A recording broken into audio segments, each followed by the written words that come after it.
5, 4, 3, 2, 1. And it's live.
This is Leicester Till I Die TV.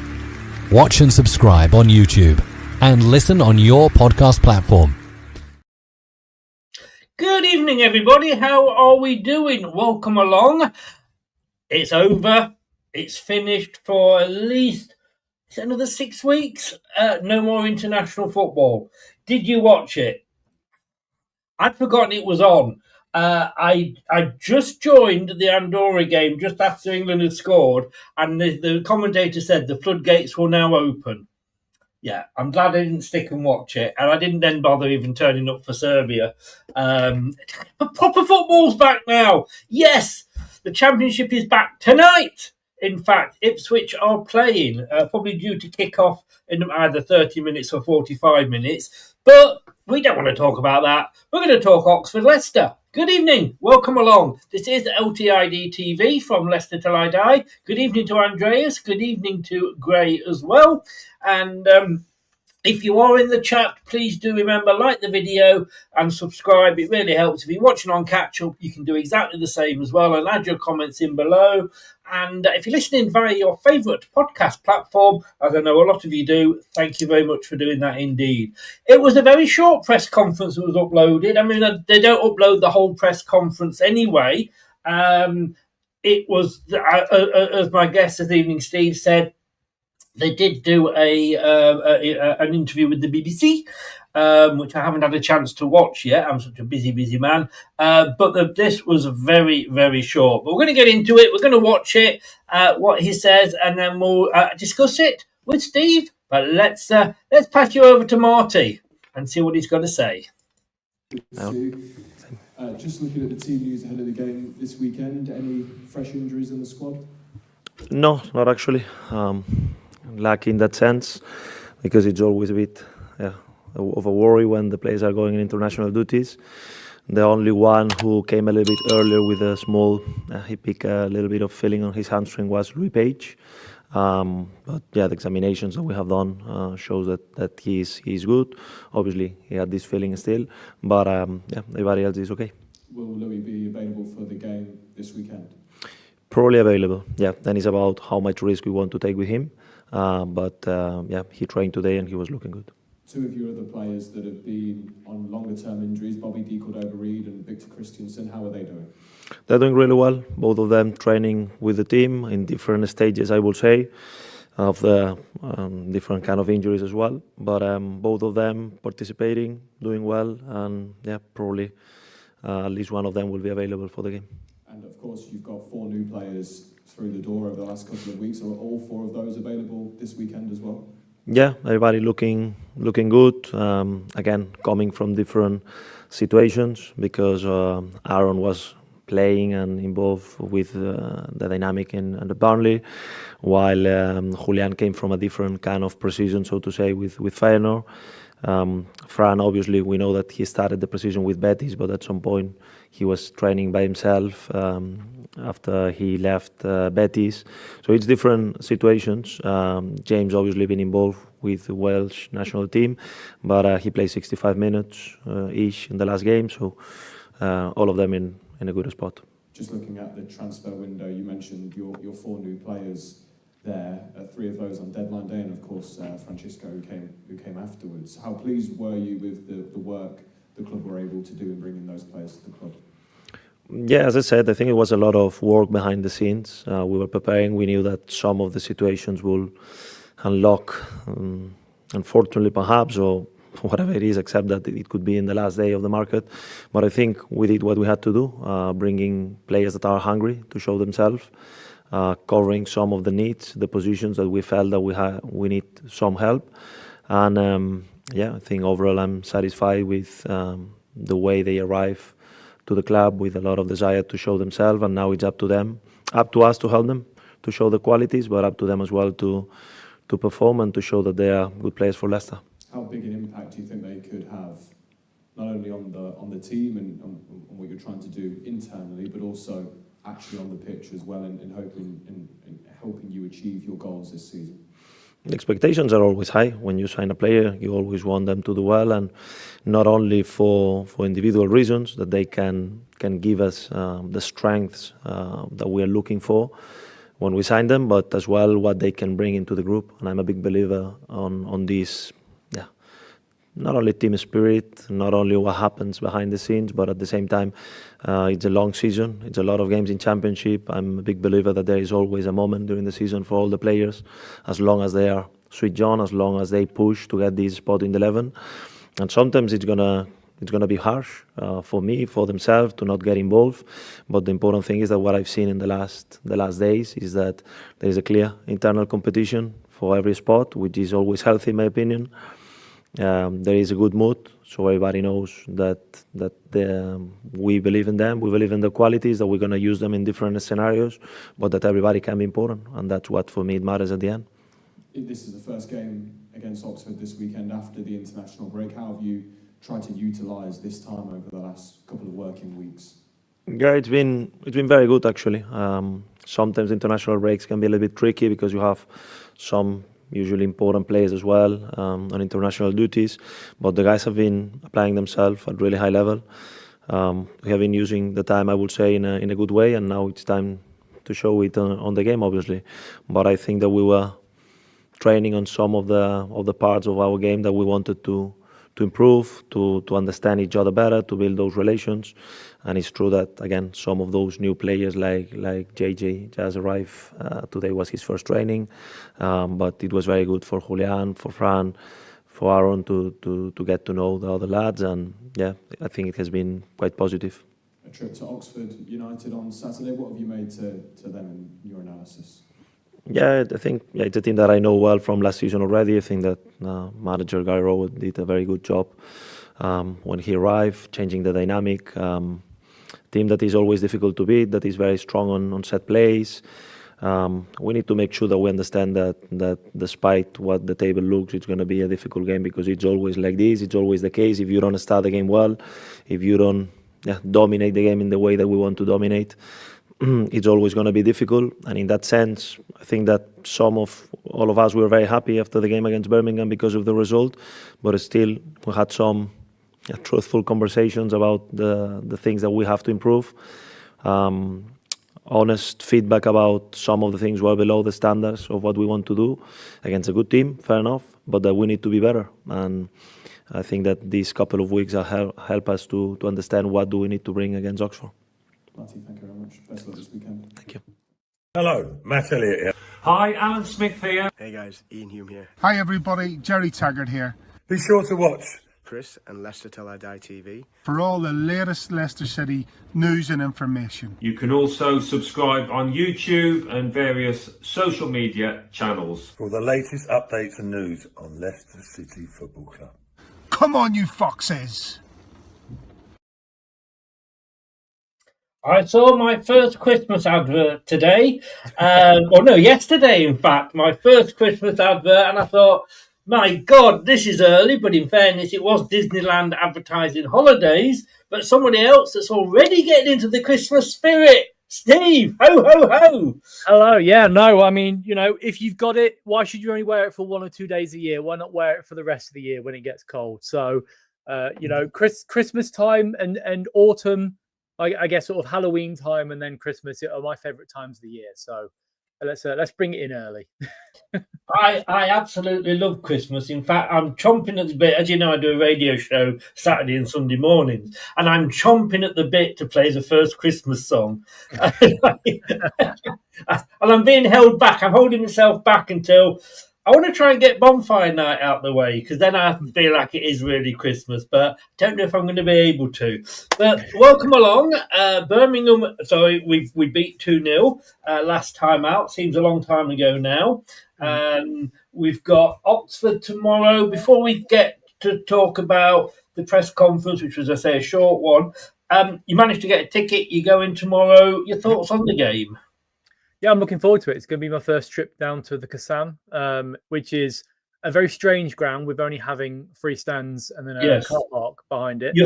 I know you've bought the ticket. You have checked that it's not for the stand that's not there, have you? Yes. Oh, yeah. It's not for the sewage works just behind the ground. It's actually, it's still in the stadium. I've been told that there aren't many places to eat tomorrow around the ground that are sort of local delicacies as such. So it's either Frankie and Benny's or Hollywood Bowl. So it'll be an interesting breakfast, that's for sure. But yes, I'm looking forward to going. And look, it'll be nice to see some of these new signings on the pitch, and maybe we'll see a couple start tomorrow. Well, I hope so as well, because I put 3 of them in my starting 11. But I'm now wondering about one of them, but we'll come on to that. Louis Page was the one sort of worry. We know about Dakova Reed is injured. And I know what a big miss he is. And Christensen is... Oh, did I say that out loud? And Christensen is as well. But apart from those two, there's only... And Suter, of course. Page was the only one that we were a bit worried about. But it seemed to be quite positive for him. Yeah, so it was a potential hamstring injury. Is that correct? I think so, yes. Yeah.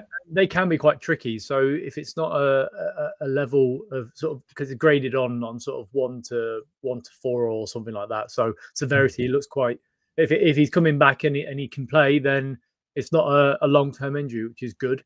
I do personally think that he'll probably drop out tomorrow. With the knock, it's better not to rush somebody back anyway when you've got adequate replacements. But yeah, if he's the only injury concern, then that's a positive for Marty, because it gives him a selection headache. Oh, I know exactly. It's nice to be in this position, isn't it? Yeah. Somebody messaged me, I think it was Jim, and he was saying it's great to have a position where, we've got 2 players for every position. And even some of those, I mean, look, Wout Faes is staying until at least January.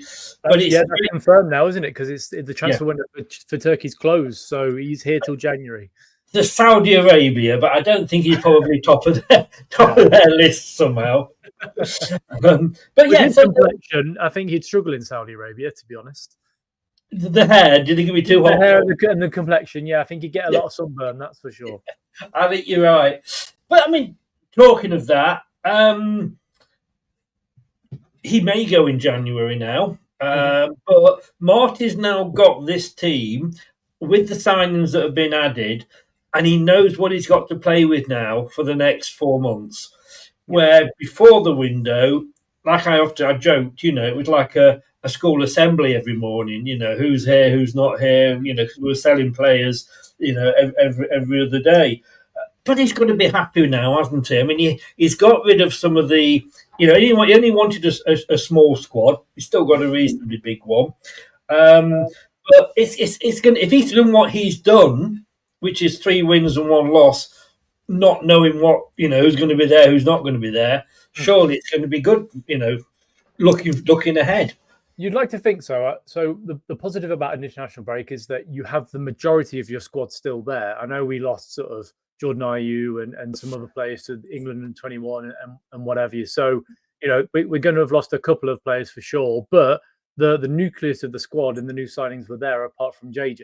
So, yeah, it's to have that time to work with the squad, to put your ideas across and get some proper training in. Because he came into preseason pretty late, so he's already sort of working on the back foot. And these 2 weeks of preseason, of international break, are always helpful for a new manager.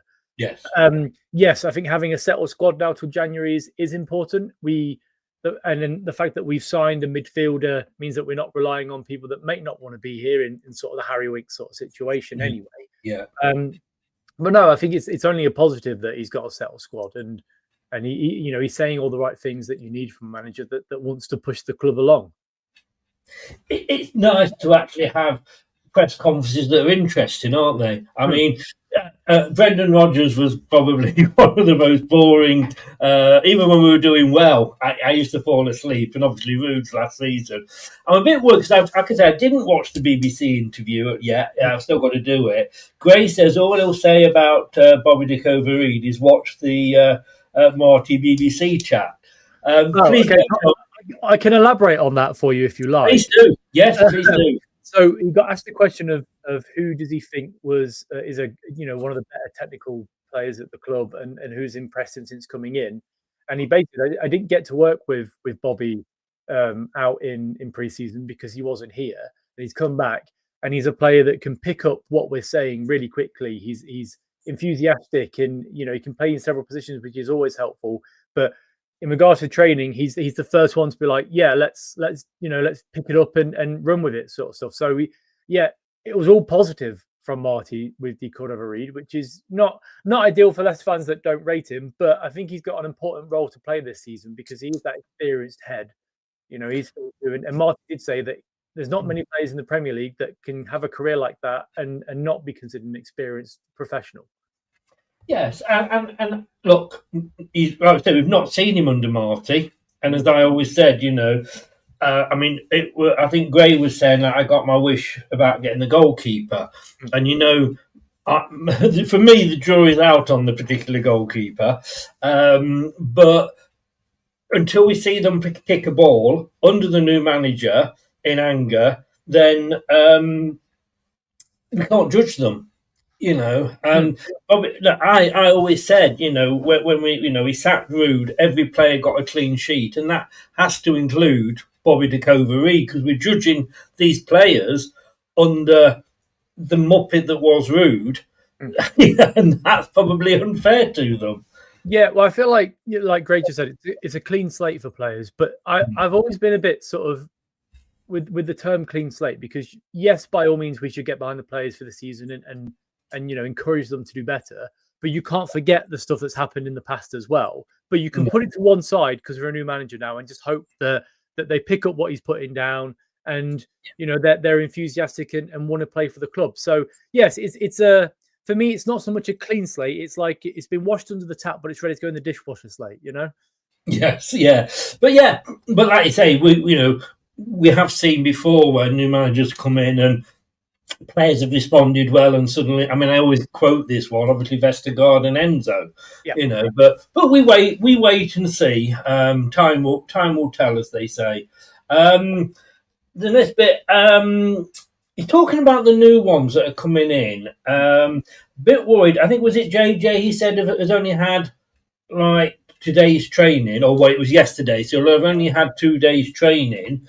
Although he did play, didn't he, for Wales? Yes, he was on. He was the only one that was away with Wales in the new signings.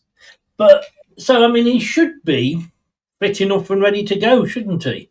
Yeah, I imagine he'll start on the bench tomorrow because he's not had that sort of 2 week to play with the players around him and sort of build up a slight understanding. Whereas, Aaron Ramsey and Carranza could quite easily go into the starting 11. I think it's important that he gets eased into it a bit more. He is fit. He will be chomping at the bit to get onto the pitch tomorrow. But maybe 60 minutes onwards, you can see him sort of jumping on and having half an hour, depending on how the game's going, I guess. Oh, of course. That's the thing. Excuse me because I'm being thick because I didn't have a good night's sleep last night. He said Fran was training by himself. Fran? Yeah, unless I probably misheard him. He did say somebody who's training the goalkeeper. It could be. It could be. Yes. Yeah. Was Jacob away with Poland potentially? Yeah. No, it is. Yeah, it is. Yeah, Francis. Yeah, Vitas. Yeah. No, I was trying to forget him. Now look at this new goalkeeper. He's come in, and I read somewhere that there could be a battle for the number one spot, which isn't a bad thing, but No. surely, Jakob sat there and he's not thinking, oh my God, I've got to fight for my place now. Well, he did. I think Jakob did an interview in the week where he said that, he wants to make the number one spot his own permanently and sort of improve from there. So, look, I've always said that competition with goalkeepers is important. We've seen Casper and Danny Ward in the past where, Casper hasn't been pushed and because Danny Ward wasn't an adequate replacement necessarily. And if it was Jakob and Begovic, he can make mistakes and not be sort of dropped out of the team because your backup is a 38-year-old goalkeeper, but a 26-year-old who, might not have lit the game on fire when he's played for Betis or whoever, but he's still a young goalkeeper that has some talent. He's a professional. I think that's what we always seem to forget. We might think they're crap, but they're professional players. They've made it in the game so far. So you've just got to hope that he pushes Jakob to be the best keeper that he can be. I think a bit of the mistake, not the whole mistake, but with the Casper and Danny situation, Danny never got to play really, apart from the League Cup games. Until Casper left, he'd never played I think he played one Premier League game at the end of that season. Do you think that was a part of the problem? And do you think that with Francesco, that he might need those games just in case? So I do think with Danny Ward that it was a problem because if you have a goalkeeper at your club that hasn't played a sort of competitive Premier League game for 4 or 5 years, then you're going to get rusty. Okay, you've played for Wales and he did okay at Wales and he's played in the League Cup and he's saved penalties and what have you. That's great. But to be a consistent goalkeeper, you need to not have the rustiness, you need to be playing week in, week out. So yes, I agree with what you're saying that he probably wants to come in and play football, but he's got to impress the management, on the training ground to get ahead of Jakob. I don't think Jakob's done. He could 2 clean sheets in the last game, which is important. He hasn't really done anything wrong. Okay, we can sort of slate him for the Preston goal that they scored, but as I can see that was a very complicated shot for that to go into. The angle was quite tight, so I'm impressed that he got it into the back of the net anyway. But look, he will. I think he'll get minutes. He'll play in the FA Cup, that's for sure. And then see where we are from there. But I think it's just important to have a goalkeeper that isn't a geriatric in goalkeeper sense as your backup. And do you think, because obviously this league is completely different to the Premier League, we've got more games, and I was talking yesterday with Brad, and we've got between now and Christmas, there's a lot of midweek games in there as well. Do you think this is a position where you can, for the midweek games, maybe, or depending, who the stronger team is, for the other game, could he maybe drop Jakob and put Fran in for that? Possibly. I think the only issue there is that if you drop Jakob after he's, if we win the next 5 games, which, being Leicester could happen, or we could lose all 5, it's one of those with us. But if we were to win 5 games and he concedes sort of 1 or 2 total in that time, it'd be very hard pressed to be dropped. But I guess that's the manager's decision to come in and say, look, there's nothing against you. We just want to give this guy minutes as well to see where he's at. And I think most goalkeepers would be okay with that.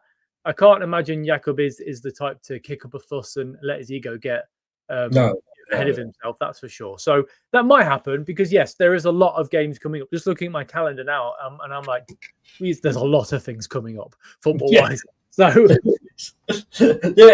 I'm going on holiday in November, and my mate rang me up and he said, he's got some really cheap seats, 44 quid return to Lanzarote. He said, you going? I said, too bloody true I am.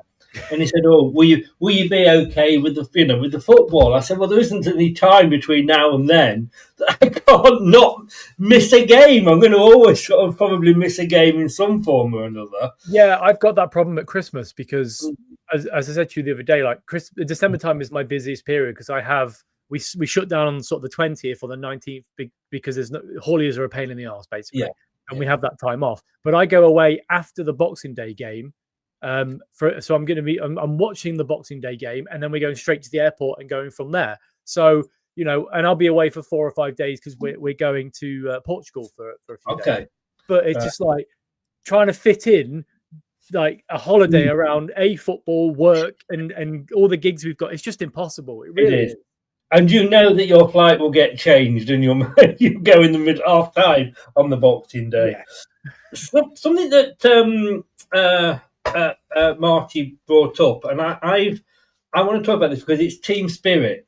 He mentioned the team spirit, something that was, let's be honest, totally and utterly lacking last season. Yep. And I think it went back to it was possibly the Charlton game when the second goal went in, and they all ran over to Marty, and even Jakob, he said, "I'm not going to miss out." And I think it was the Charlton game, and they all ran over. Yeah, it was the Birmingham game where they all they all. Was it Birmingham? Yeah, Jakob ran. I think he ran like the half of the pitch to go celebrate with Fatawu, sort of thing. So yeah. And I'm looking at that, and I'm thinking, because we always had this thing about fearless foxes never quit. Band of Brothers was another one, and we sort of lost that over the last couple of seasons. But what I'm seeing that Marty seems to be rebuilding is that kind of Band of Brothers mentality. Yeah, no, I agree. It's nice to have a manager come out and be the face of it and say we want to build this, the club back up. It started with him walking around the pitch on the first game of the season, clapping all the fans. And after the Wout Fass cupping the ear incident, he had a chat with him and said, "Don't do that. We're trying to build something here, so don't do that again." And we haven't really seen any of that sort of dissent from the players since, really. But yeah, like. You will never get anywhere in football unless you have a dressing room that is pulling in the same direction. If you've got players that are bringing the squad down, and are making the atmosphere negative, it's never going to go anywhere. Whereas, the fact that he's trying to build it and you can see it in the squad, and I guess it does help having Fatawu with the massive smile dancing all the time, because it's very difficult to not dance and smile when you see him do it. So, I did that on the watch-alongs, even at this end. It's fantastic that we're now starting to build that again, because we haven't had, even under Ender, I don't think the connection with the fan base was really there. No, and that season was awful. So 3 years of some really awful times for the fans and the club itself, to have a manager in place now that I think he just gets it. That's the main thing. He gets it. Yes. And the other thing he gets as well, and it didn't strike me until I was just watching that press conference then, was he knows virtually all the teams in this division. And I think it was like a light bulb moment. I'm thinking, well, of course he bloody does. You know what I mean? But we've got. I suppose the other alternative is like, when you get a manager and you go down, how can they adapt to it? Because the championship is different. It might be that how does Marty adapt if we go up? But I was getting that is such a because you always say like, oh we're playing this team and. One of our players used to play for them, so we might win. But Marty knows them, and that's a big plus. It is, yeah. I mean, we didn't have that with Enzo when we got relegated the first time because he didn't really have any sort of history with management. No. We didn't have that with Ruud van Nistelrooy because he only had 4 games in charge at Man U, and 2 of them were against us. So it's very difficult for you to know the league. But yeah, no, Marty, he does know the league. He had a decent spell at QPR, and. He was asked a question in the interview yesterday about who was it? I can't remember who mentioned it was against, but he said, "Oh yeah, we put a lot of effort and time into looking back at these players over the last sort of 3 or 4 years and making sure we pick up on what we can see potential wise against teams." And so I mean, he'll know Oxford, he'll know QPR as much, he'll know Middlesbrough. And that is important for this league. You need a manager that gets what the championship is about, the physicality, the hostility you're going to get from certain fan bases. You can instill that. Whereas if you haven't had a team that knows that, because bear in mind we were a Premier League team for a long time, and yes, we came down and had a season here, but it is important to have a manager that gets the league itself and knows what to expect from certain teams and can relate that to the players as well. I when I'm talking about this club now and this season, and it's been a while since I've done this, but I talk about it with a smile on my face. I'm thinking like all that time we were chasing Potter.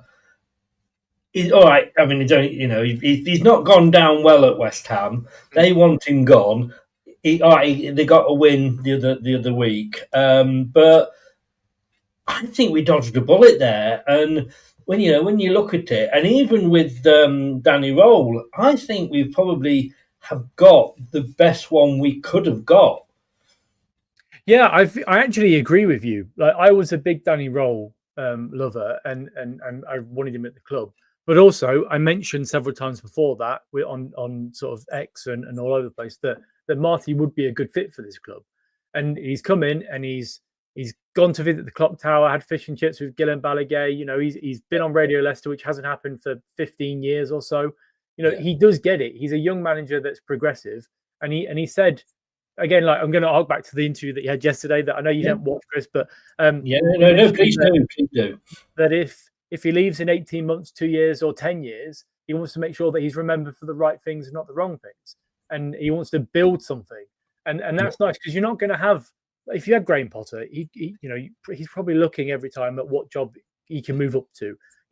Same with Danny Roll. Leicester's the next step for him. Where's that going to be after that? A bit like Enzo. Yeah. Whereas I think Marty's like, well, I want to be here for the long term. I'm not just going to leave if somebody comes in for me tomorrow, sort of situation. And that is really good. He said so many things in the last 3 or 4 weeks that make me go, wow, like, he's making me fall back in love with Leicester again, like the club. Yes. Bringing me back from the brink, because like, I was ready to give up. I just got a new season ticket, like, for the first time, and I was like, why have I done that? But now I'm like, I'm glad I've done that, because I can actually appreciate the club again. Yeah. No. I totally agree. And if he does go, obviously the two scenarios is that we've sacked him because we've not done very well. I can never imagine that we sack a manager. I'll be careful how I say this, because of course we did have Nigel Pearson, but a manager that we sacked because he fell out with the owners, Nottingham Forest, and if he goes because he's been poached, it means he's done well for us. Exactly. I've never understood some fan bases that get angry at managers because they've left the club to go to a bigger club, when actually they've clearly done well for this club. So why wouldn't they make the step up sort of situation? Yeah. The only one I would say that I don't put into that is Mark McGee. Yes. But even like, with Brian Little going to Aston Villa, I understood it because it was his team. Martin O'Neill, he turned down Leeds, he turned down Everton, but he went to Celtic because it was his team. And you kind of, go with that. Interesting thing that he said as well, that there will be a moment for every player during the season. Every player will have his moment. And it's good to read, because, if you're listening to that as a player, even if you're not sort of, as players, when you're in that group, you're going to look at it and go, well, that's going to be his main 11, probably, and you know that, you said that.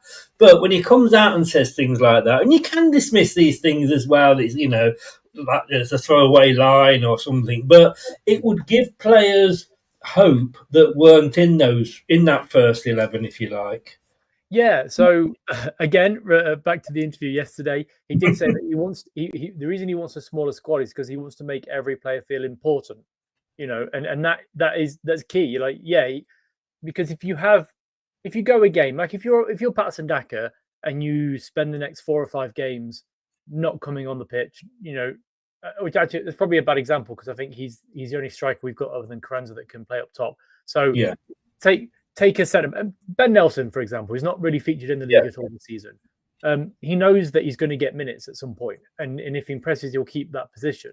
People get injured all the time, so so to make a player feel important, to know that when the time comes, you will get the opportunity to play, is good. Be ready for it, because otherwise you're going to be sort of lackluster, a bit sort of sloppy. Whereas actually, if you know that yes, if you do well, you'll keep your position, then great.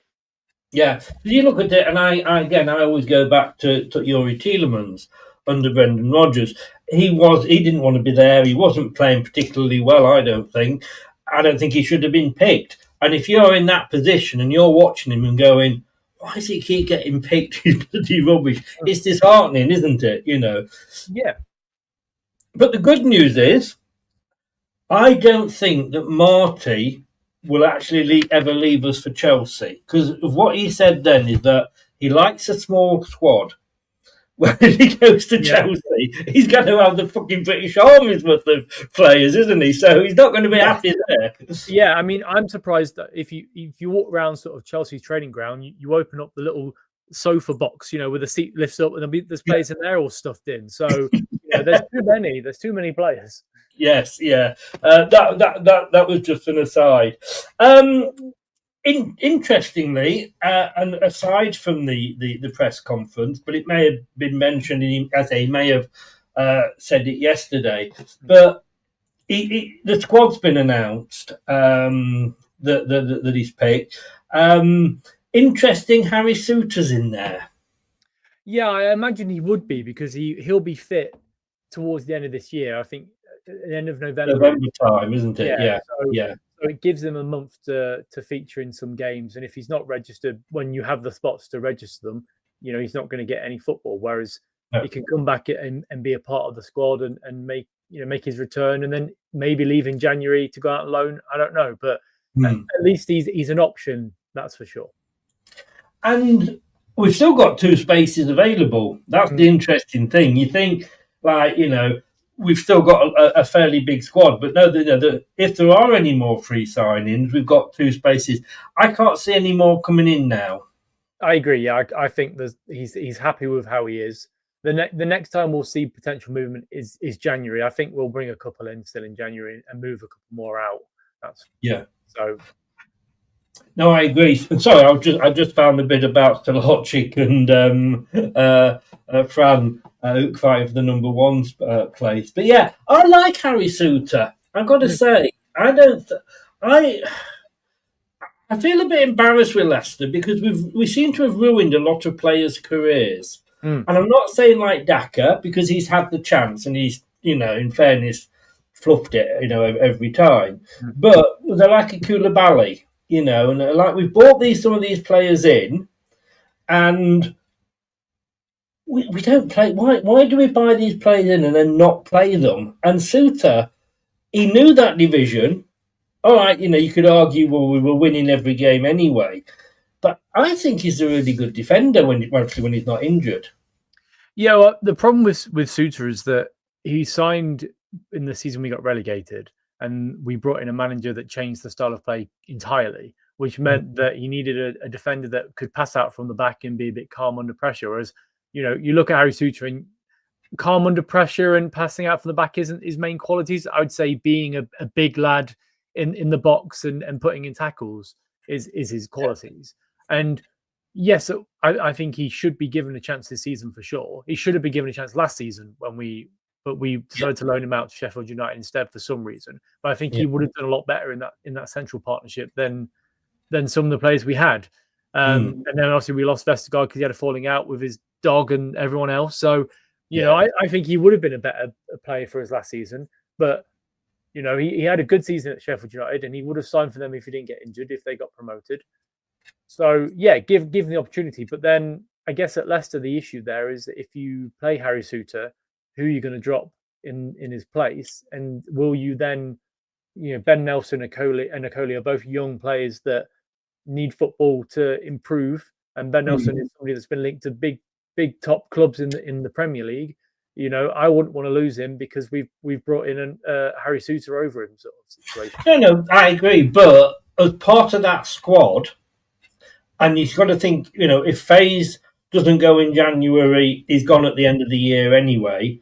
Vestergaard, does he go at the end of this season, or have we got another season with him? No, it's another season with Vestergaard. Yeah, he's got a 3-year deal. But I can see him leaving in the summer, to be honest. Vestergaard? Yeah.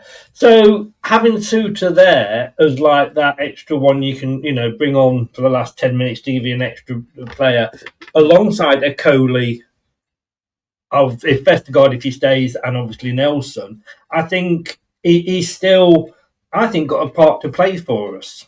Yeah, I think he has too. but I don't know how much game time he's actually going to get between now and the end of the season. That's, because as much as Vestergaard is that sort of player, you think, oh God, I wish we could have sold him, 18 months ago, 2 years ago, or not given him a new contract. I think he is the perfect play for this league because he's controlled on the ball, he can pass out, and he starts a lot of counterattacks, and that's what Marty likes. So I think we're going to see a lot of Vestergaard this season, and then the other defender next to him will change more often than not. I actually think we'll probably see Wout Faes a lot more now that he's staying. I actually was doing my my team the other day, and I actually wouldn't mind seeing him start. Because as much as we don't like the guy, he is our best defender still. Yeah, yeah. This is it, and I mean, everybody that follows this channel and follows me knows I'm not. Well, I wasn't Wout Faes' biggest fan, and I had no defense. Where with Vestergaard, I had the defense that, oh, come on, this guy's not been picked, and we're saying he's rubbish and what have you. With Faes, his whole attitude. But again, for me, redemption under Marty. When I've seen him when he's come on, he's looked up for it. So, but like you say, I do honestly think he goes. But I'm going to talk about the three outfield, like I say, new signings. Do you or do you not? We'll start them now. We'll start off with Jordan James. So you've got here. His main role is central midfield. He can do defensive or attacking. Does he start? And if he does, who do you drop for him? I don't think he starts. I think we keep skipping Samari in midfield. They've picked up 2 wins in the last 2 games, so it makes sense to keep them together. I think he comes off the bench. Him not having the 2 weeks with the club training will sort of dictate whether or not he starts. But I can't see it. I think he's an off the bench player tomorrow. Good point. And Aaron James, I mean, I'm really excited to see this guy. I've got to be honest with you. And I understand Burnley not giving us an option to buy him because they obviously see a future first teamer there. I just hope we make the most of him. Obviously, if we do make the most of him, then I'm guessing the one that's most likely to drop would be Louis Page. Yeah, so this is a difficult one because we will mention Carranza, but I think what happens here is that Jordan Ayew would drop back into the cam position, and then Carranza starts up front, and Ramsey's on the bench because he has had an injury. He's still quite raw. I don't know what his I know he scored in his game for Burnley in the Carabao Cup. Against Derby. Yeah. So we love him already. Yeah. So I don't know what his fitness levels are like, but I can see him potentially starting and having Ayew up front, or it'll be a change and there's the striker that we'll come onto in a second playing instead. Yeah, I'm just looking here at Aaron Ramsey just to see what he had done this season. No, he had only had the one game in fairness, which was that he didn't play. He hasn't played for Burnley in the Premier League. Which I guess is why they're letting him go. But he did play the full 90 minutes. So I can understand him as much as I'd like to see him start. And again, this is the problem now is if he does come in and do well, is he stopping a Louis Page coming through and establishing himself? Yes and no. I think if he has a good start, then he'll probably play more often than not. But I think we have to remember that Louis Page is 17. So him getting sort of half an hour, 20 minutes here or there is probably a lot more of a productive move for him than starting 90 minutes or starting the game and lasting 90 minutes. And Rick Flair from the Big Swan Leicester Boys made a very good point about certain players coming on. I don't think it's important nowadays that you start every game because you look at the wingers that we've got, Mavididi, if he starts on Saturday and then you bring Monga on, I would prefer to be in that Monga position where you're coming on against a tired squad, tired left back, right back or whatever. And I think Louis Page would be better in that situation as well. Give him 20 minutes against a tiring defence and see what he can do. Because then you've not got the pressure that he has to do something for 60 minutes. If he's not had a good game, then being hooked at half time and battering his confidence. Give him 20 minutes at the end to see out the game more often than not. And then this time next year, wherever we are, and if Aaron Ramsey's gone back to Burnley, that he can walk in then, can't he? Exactly. I think he's talented enough to do that as well. So yes, yeah. Now then, this is the more complicated one with Carranza up front, because look, whatever we say about Daka, you've got to say he tries. Yep. Like I said, I think it was Birmingham or Charlton game where he came on, he closed the goalkeeper down, forced him to pass it left to a defender, closed that defender down, he passed it to the winger, and then closed the winger down. He's got that. Now, if, as we, it could well happen, we see Jordan Ayew drop back into that support role. Would Daka then, if he sees Carranza start or come on, is that a bit of a slight to him? Possibly, but they're professional footballers, and he knows that he's probably not been at his best for Leicester in the last 2 years at least. And I think Marty knows that as well. I think if you've got a striker that has come into the club that you've signed on loan, who speaks good English, according to Marty as well, he's very fluent in English, and he's the player that, because he mentioned it yesterday in the interview yesterday, that Carranza was lighting it up in MLS, but for whatever reason, whether or not he was not the first choice in Feyenoord, that didn't really work for him, but he's got all the attributes to work really well in the Championship. So I think he starts tomorrow, and we see Daka off the bench for 20 minutes, and Ayew drop back into the cam position. Like you said, they are professional footballers, so they should be able to take it. Well, let's have a look at your starting 11 then. Because I did this, like I say, with Brad, and we agreed on a lot of the points. Obviously, in goal, you're going to have Stolarczyk. No, Begovic. It's having you on the channel. No, Jakob starts in goal. I don't think there'll be any change there. No. And I'm going to go for the 4-2-3-1 formation because we know that's what Marty will start with. It doesn't always end up, which is good because it means we've got a plan B. So you're 4 across the back. I think there isn't any change. I think we keep Thomas, Vestergaard, Akoli, and Hamza Chowdhury, mainly because I would put Ricardo in, but he's still coming back from injury, so giving him sort of 25 minutes is less impactful than it would be if he started the game. So, no change in the defence because we've also kept 2 clean sheets in that time as well. We have. And there was a big argument to say if it's not broke, don't fix it. Yep. But this was where I fell out with Brad because Brad had the same back 4 as you. Mm-hmm. I want to see Ricardo back. Yeah, I do too. But I guess they're looking at the opposition and thinking, well, it's Oxford. Not to be big-headed here, but don't rush him back. Give him another half an hour and then start him the week after against Coventry. See, my argument would be to play devil's advocate, as I often do. It is I'm going to change my name to Mr. Advocate. This could be the ideal game for him to play. And again, some disrespect to Oxford because of the way they were with me. But, it should be, and like I say, should be, without disrespecting Oxford, an easier game than Coventry will be. Yeah. So maybe this is the game to give him that 90 minutes. I don't know. That would be my thought, but I can see. I agree. I would prefer Ricardo playing in that position for sure, like over Hamza all day. But I think that because Ricardo has been so injury prone since signing for us, especially in the last couple of years. I know he had the 4 seasons in the Championship where he didn't really get injured under Enzo, and then last season he did get injured again. I think the club are thinking, look, he's the captain. Let's not risk it, when we don't have to. Keep building him up, and then give him more time as the season goes on.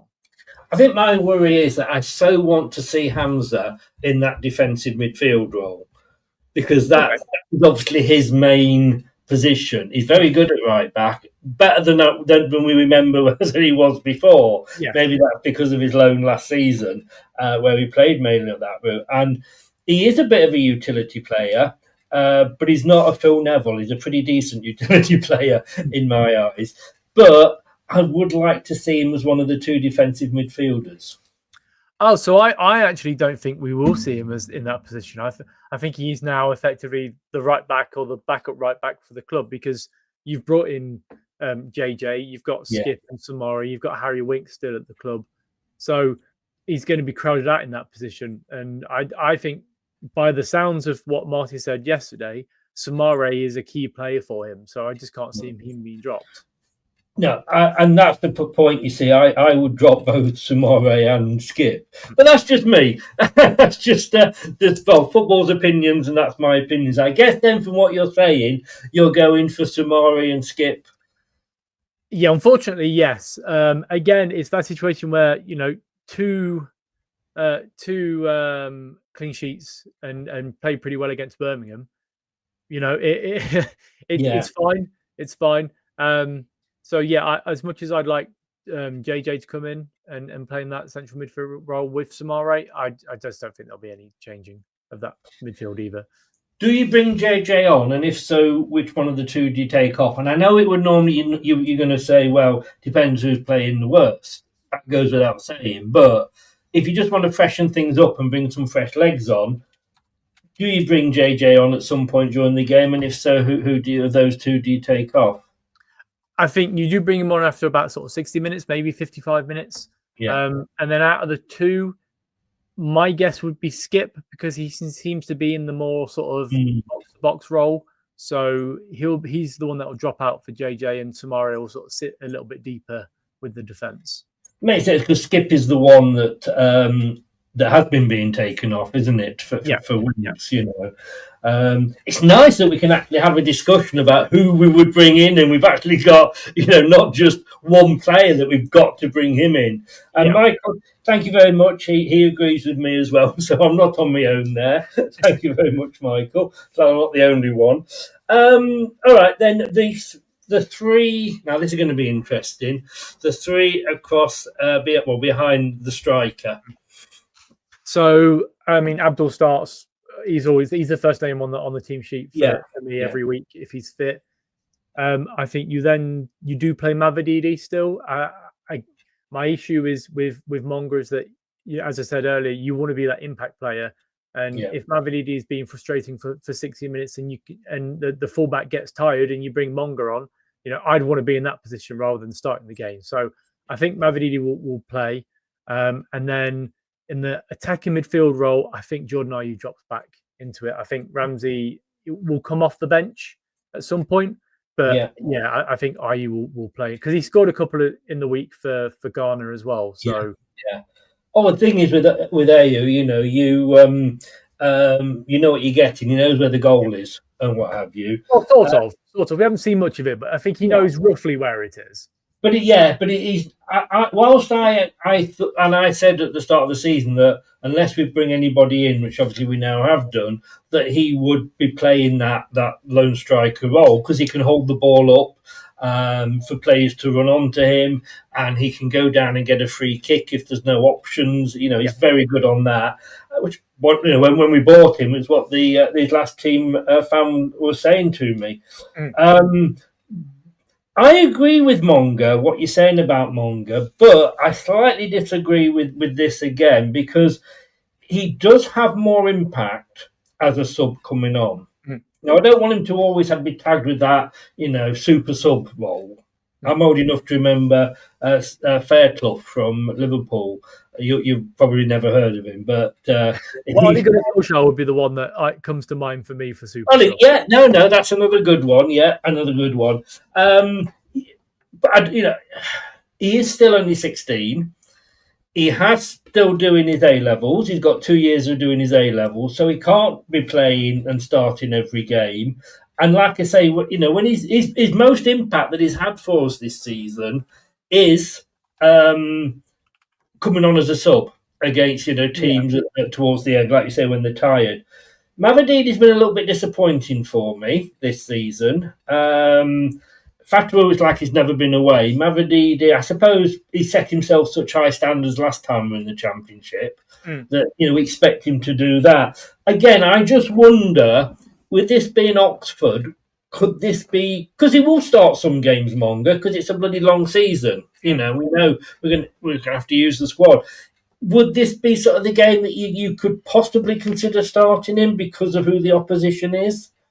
You could, but I would say to that, I would rather have Mavididi being frustrated for 60 minutes and then bring Monga on to be exciting and take on the fullback than switch it and have Monga exciting for 60 minutes and maybe not score an assist and then bring Mavididi on and be annoyed at Mavididi for not doing anything for the last half an hour. So, because I guess as well is that if you can, being annoyed at a 16-year-old for me seems a bit strange. If he's not done, I'm like, so I give him the benefit of doubt. Even if he's had a stinker for us, you're like, well, he's only 60, he's still learning. Whereas Mavididi is a professional that's played for Juventus and, all these other clubs. He should know better and he should be better than he actually is. So I would still think that you play Mavididi because Marty seems to trust him. And as much as he's frustrating, he links up well with Thomas on that other side of the pitch. So, and then you bring Monga on from there. But I think there's a couple where it could go either way, and that is I guess there's three really. There is the Ricardo Chowdhury, the Ramsey Ayew, and the Mavididi Monga calls that could go either way. Yeah. And finally, I guess I can guess where this one's going. You're starting Karanga up front. I am starting Carranza, I will say the good thing about him is that, he looks like he's a feisty sod. He wants to fight people at times, and you need a bit of that in this league. And he's had 2 weeks with the squad. As I say, he also speaks English, so he hopefully settles down pretty well. And I'd like to see him start, and hopefully, because they're going to sit back, according to a couple of Oxford fans yesterday, they're going to sit back in a back five. So you're going to need a big player in that in that striker position where you can lump the ball into the box and hope that he gets on the end of it. Whereas you're not going to get that with Ayew, I wouldn't say. He wants to drop deep a bit too much. So put him in, chuck him in. We've not seen a debut hat-trick for a while, so it'd be nice to see another one. I was saying this, and I was about to say, quickest way to make yourself a cult hero at any club is score a hat-trick on your debut. Exactly. Yeah.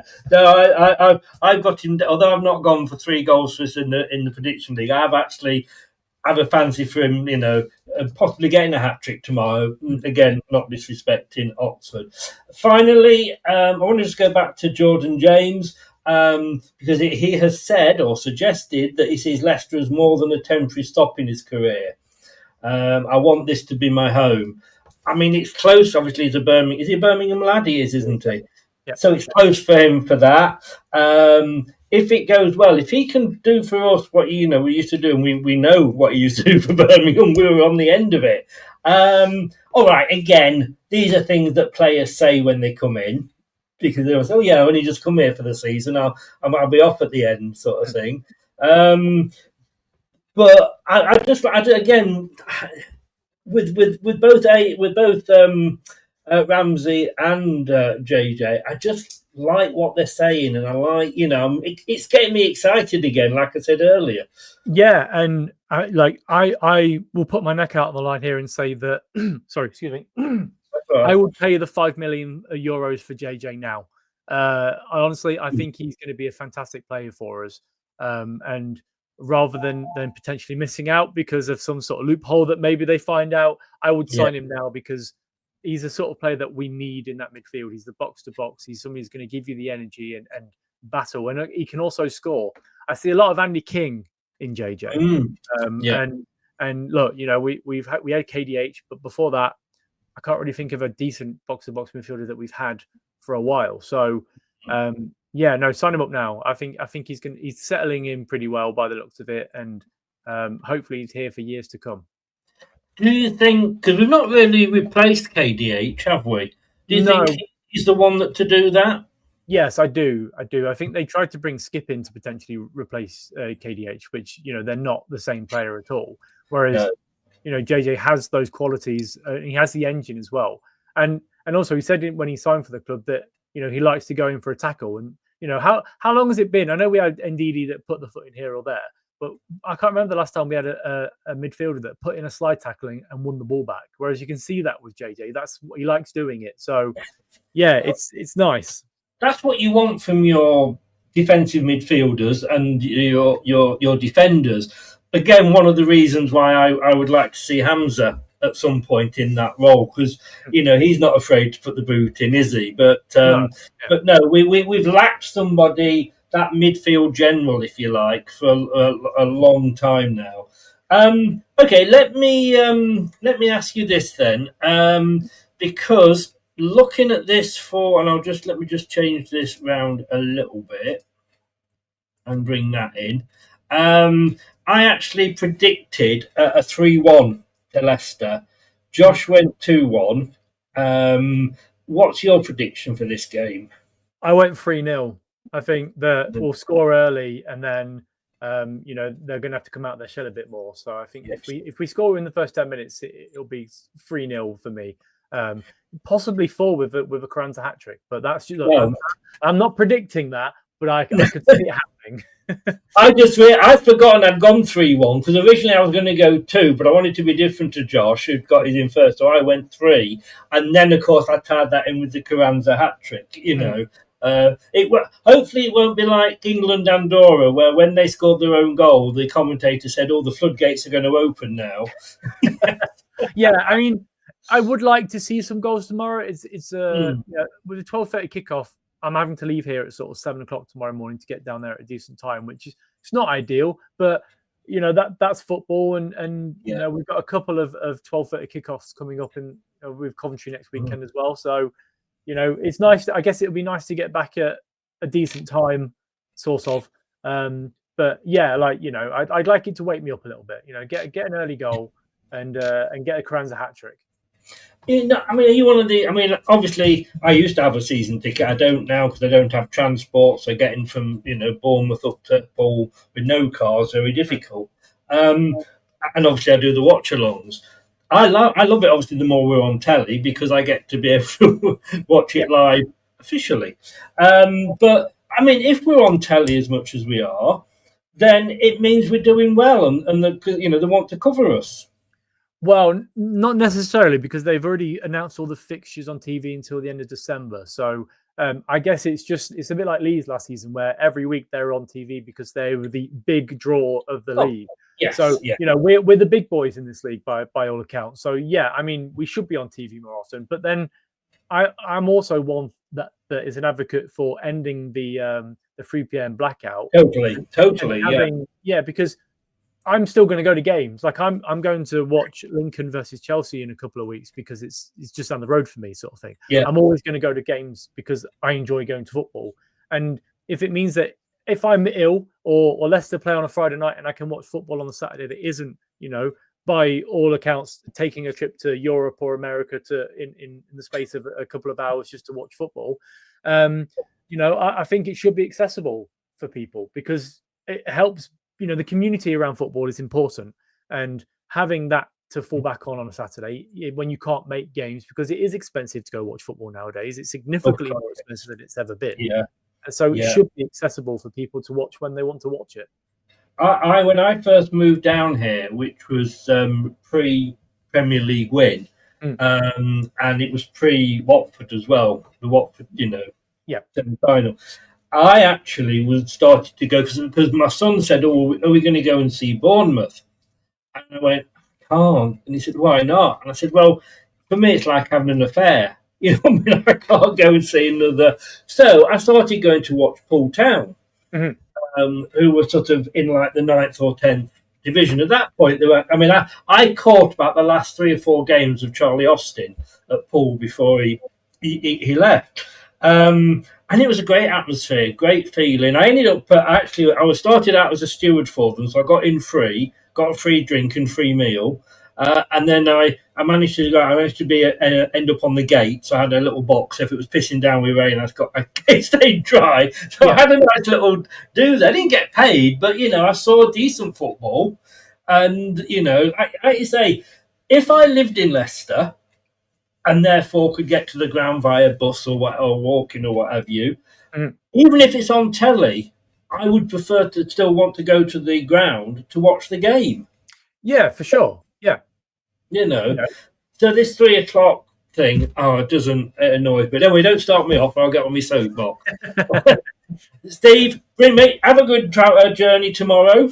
Bring back the 3 points. Yeah, here's hoping. Yeah, fingers crossed, and we'll speak to you on Monday about hopefully getting those 3 points. Yes, fingers crossed. So, no worries, guys. I'll see you soon. Take care. Thanks a lot, and stay safe. Cheers. Thanks so very much to Steve there. He's going tomorrow. So we're going to be... Put my teeth in. As you can see there, next show tomorrow morning at 12. That will be the watch along. Got a couple of guys on holiday, so it'll be a bit short in the post match, but we'll get through it. We've got a lot of people that can talk a lot as well. So on Monday night we'll be doing the review, which is normally me and Brad, but we're going to involve Steve in that now because obviously we don't have daily news shows, so we can't do that like it was when the transfer window was open. So it'll be nice to have somebody on that show. Brad is very, very good, but obviously he doesn't go to the game, so to have somebody on the review show that's been to the game will be really, really good. Thank you all very much. Please, before you leave, do remember to click that like button. It really does help with the algorithms. Subscribe if you're new, and I think everybody that's in the chat are regulars anyway. And if you're watching on catch up, you can do the same again. As I say, and if you've been listening via your favourite podcast platform, muchas gracias. Gracias penis, as the saying goes, or thanks cock when you transfer it back. So I slipped that one in. I've said that a few times. I'll see you tomorrow, 12 o'clock. Or listen to me on Dorset Riviera Radio to wake you up in the morning, 7 till 10 a.m. Take care, everybody. Thanks to everybody that was in the chat. And I will see you tomorrow. All the best. Take care. Thanks for watching. These videos are tremendous. You better like them too, or I'll be back. This podcast is proud to be part of the TalkSport Fan Network. TalkSport. Powered by fans. That will conclude this evening's entertainment.